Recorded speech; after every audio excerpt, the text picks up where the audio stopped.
अभी थोड़े से ये है कि शॉर्ट कवरिंग उन्होंने कम किया। मैं आंकड़े देख रहा था तो 1.91 लाख करोड़ से घट करके अब 1.50 तक आ चुके हैं, करीब 20% घटा है। तो ये वापसी आने के संकेत उसको माना जाए कि ना माना जाए? अभी तक मैं इसको ऐसा संकेत नहीं मानूंगा। ये देखिए, दो तीन चीज बहुत इंपॉर्टेंट होता है। पहला फैक्टर जो विदेशी निवेशकों के लिए है कि ब्याज दरें यूएस में कम हुआ है, वो हमारे मार्केट्स के लिए पॉजिटिव है। अभी इमीडिएट इसका असर देखने को नहीं मिला है, पर मैं मानता हूं कि ब्याज दरें अगर यूएस में कम होता रहे तो उनके लिए to invest money in emerging markets like India will become easier. क्योंकि हमेशा वो लोग देखते हैं कि वहां पे क्या ब्याज दर है और जो रिस्क एसेट्स है उसमें क्या रिटर्न मिलने वाला है, तो ये कंपैरिजन करते रहते हैं, तो ये एक पॉजिटिव फैक्टर है उनके लिए। दूसरा जो इनके लिए बहुत ही बड़ा फैक्टर है वो है यूएस और इंडिया का ट्रेड रिलेशन, और जो रिलेशनशिप उसमें क्या स्थिति बनता है, इस पे जरूर विदेशी निवेशक का नजर रहेगा। देखिए, हम लोग बहुत अच्छा कर रहे हैं, जैसे हम सब बात कर रहे हैं, हमारा इकोनॉमी का जो रेजिलियंस है, गौरव भाई बात कर रहे थे, सही, बिल्कुल सही है। पर अगर यूएस का ये ऐसा ही टैरिफ रहा तो आप किसी भी इकोनॉमिस्ट का आंकड़ा ले ले, करीब 0.5 से 0.8% तक इंडिया का जीडीपी अफेक्ट हो सकता है, ऐसा माना जा रहा है, और वो एक बड़ा फैक्टर है, और विदेशी निवेशक के मन में ये भी जरूर काम कर रहा है। इसके ऊपर आपको ये भी ध्यान में रखना होगा कि इंडिया में वैल्यूएशन चीप नहीं है। मतलब ऐसा नहीं है कि सस्ते में उनको शेयर मिल रहा है, वैल्यूएशन रिच है, वैल्यूएशन कुछ हद तक फुल है। तो इस वैल्यूएशन में अगर उनको खरीदारी करना है तो उनका नजर जरूर जीडीपी का पोटेंशियल ग्रोथ क्या है उस पे रहेगा, और वहां पे अगर कोई रुकावट, जैसे ये 50% टैरिफ वाला जो इश्यू है, ये जरूर उनके मन में प्ले कर रहा होगा। आखिरी बात ये है कि ऑल्टरनेट मार्केट्स जो है, वहां पे क्या वैल्यूएशन का स्थिति है, वहां पे क्या इकोनॉमिक ग्रोथ आ रहा है, उस पे हमेशा निवेशक का ध्यान रहता है। क्योंकि हम लोग तो यहां बैठे हैं, हम इंडियन मार्केट ही देखते हैं, पर जो बाहर बैठे हैं उनके लिए चाइना, ताइवान, मलेशिया, कोरिया, मतलब सारे मार्केट्स उनके लिए अवेलेबल है। तो वहां पे वैल्यूएशन क्या चल रहा है, वहां पे क्या डायनामिक्स है, उस पे भी वो ध्यान रखते हैं। So it's always a comparative scenario कि इंडिया में करेंगे या बाहर करेंगे। अब ये हालाँकि सब सुदीप सर, मैं एक जी, चीज़ मैं एक चीज़ एक यहाँ पे चीज आपसे पूछना ऐड, चाहता हूँ। जी, हाँ, एक चीज ऐड करना चाहता हूं कि देखिए, हाँ, इंडिया में जरूर निवेश करेंगे, पर उसका टाइमिंग क्या हाँ, होगा ये बताना मुश्किल है। मैं ये कहने की कोशिश कर रहा हूं, आप पूछिए आप। हाँ। हाँ, मैं ये समझना चाह रहा था आपसे कि आप वैल्यूएशन की बात करते हैं, ठीक है, जो आप लोगों का टेक्निकल पैमाना है वैल्यूएशन का, वो भारत का वैल्यूएशन हो सकता है महँगा हो, दूसरे देशों का वैल्यूएशन सस्ता हो। लेकिन क्या इस टेक्निकल पैमाने के पीछे हम लोग कोई फंडामेंटल देखते हैं क्या? अब मैं इसलिए सवाल पूछ रहा हूँ क्योंकि भारत जहाँ पे तेज़ी से बढ़ती हुई, दुनिया की सबसे तेज़ी से बढ़ती हुई इकॉनमी है, भारत में एपेटाइट बहुत ज़्यादा है। अभी कंज्यूमरिज्म अब जाके बढ़ना शुरू हुआ है, जीएसटी कट हुआ, बड़े पैमाने पर लोग यहाँ पर आएँगे। बाकी देशों में जिससे हम कंपेयर करते हैं, वहाँ पे एक सैचुरेशन कई सारे सेक्टर पे जा चुका है। तो जब उस फैक्टर को हम लाएँगे तो हमारा वैल्यूएशन कम नहीं दिखता है क्या? मैं पूछ रहा हूँ, मुझे नहीं इसकी जानकारी है। लक्ष्मण जी, मैं अनुज जी जो कह रहे थे उस पे आपका नजर ड्रॉ करूंगा कि देखिए, हमारा वैल्यूएशन एक लेवल पे है जहां पे मार्जिन ऑफ एरर बहुत कम है, और आप क्वार्टरली नतीजे अगर देखेंगे, पिछला 2 क्वार्टर का नतीजा बिल्कुल सही नहीं था जो कि वैल्यूएशन को जस्टिफाई कर पाए। अब इस क्वार्टर का मुझे तो लगता है ऐसा कुछ खास नतीजा सेकंड क्वार्टर का भी नहीं आएगा। अब उम्मीद है कि थर्ड फोर्थ क्वार्टर में बहुत अच्छा नतीजे आएंगे, कंजम्पशन पिकअप करेगा।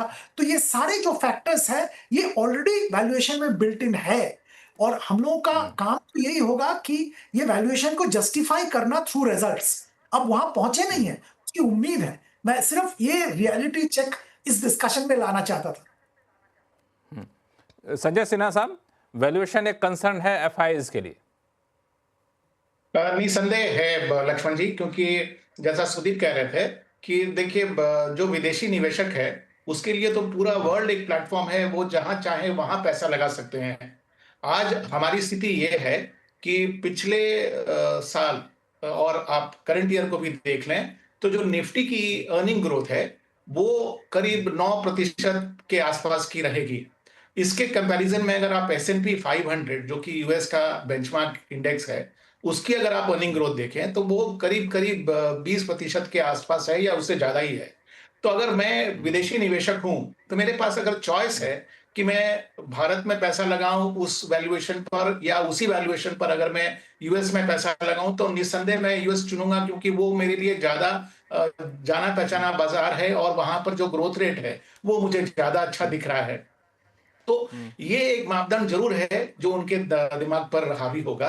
लेकिन दूसरी बात जिसका महत्व हमें अब ज्यादा दिखेगा वो ये है कि जब फेड ने एक रेट कट किया है और 2 और करेंगे, उसके बाद अगर उसके बाद जैसा पहले भी होता आया है, जब लो रेट रहा है तो फॉरेन इंस्टीट्यूशनल इन्वेस्टर्स का पैसा इमर्जिंग मार्केट्स में आता है, और इमर्जिंग मार्केट्स में अगर वो इंडिया स्पेसिफिक पैसा न भी आए तो जो इमर्जिंग मार्केट में हमारा हिस्सा है वो पैसा तो मेरे पास आएगा ही। तो मेरे ख्याल से जो बहुत एक्सेसिव नेगेटिव फ्लोज हमने देखा है फॉरेन इंस्टीट्यूशनल इन्वेस्टर से, वो फ्लोज या तो उसकी मात्रा कम हो जाएगी या न्यूट्रल होगी, या हो सकता है जैसा कि अगर टैरिफ पर हमारा संधि अच्छा हो जाता है तो वो हो सकता है भारत के लिए पॉजिटिव भी हो जाए।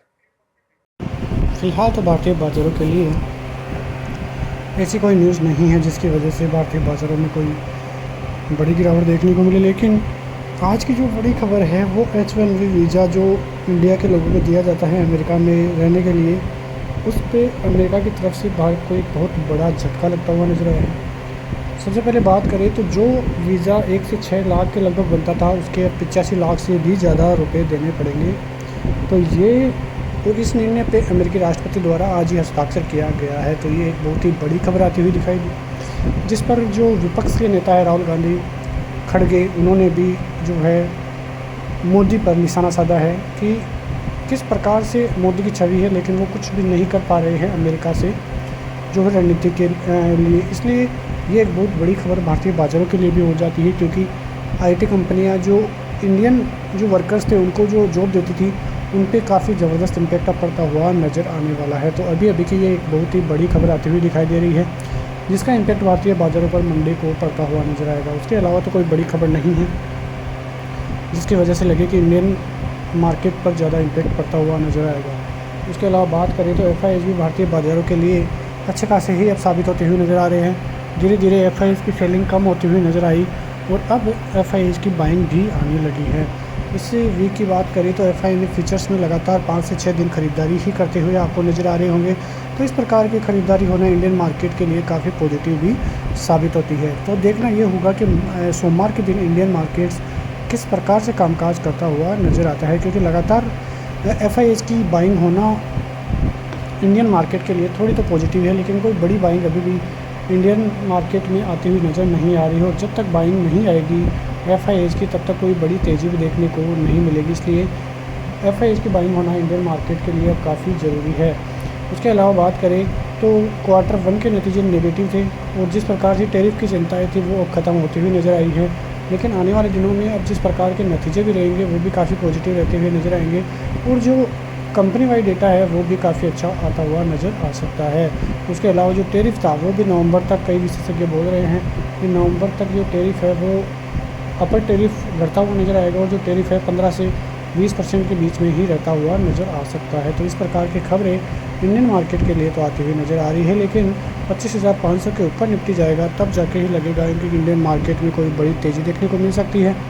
लेकिन यदि बाज़ार 25,000 25,100 के नीचे आता है तो फिर दिक्कतें बढ़ती हुई मार्केट से नज़र आएगी, क्योंकि यदि ऐसा होता है तो फिर इंडियन मार्केट को काफ़ी बड़ा झटका लगता हुआ नज़र आएगा ऑल टाइम हाई तक जाने का। क्योंकि अदर कंट्रीज़ के मार्केट को आप देखोगे तो वहाँ पे लगातार तेज़ी ही देखने को मिल रही है, वहाँ पे लगातार बाइंग ही देखने को मिल रही है, ऑल टाइम हाई भी वहाँ पे देखने को मिल रहा है। लेकिन इंडियन मार्केट में ऐसा कुछ होता हुआ नज़र नहीं आया है। इसलिए जो ये वीज़ा वाली खबर थी इसका इम्पैक्ट पड़ता हुआ नज़र आएगा और देखना होगा कि मंडे के दिन भारतीय बाजार क्या कुछ करता हुआ नज़र आता है। मिलते हैं नेक्स्ट वीडियो में, तब तक के लिए जय हिंद।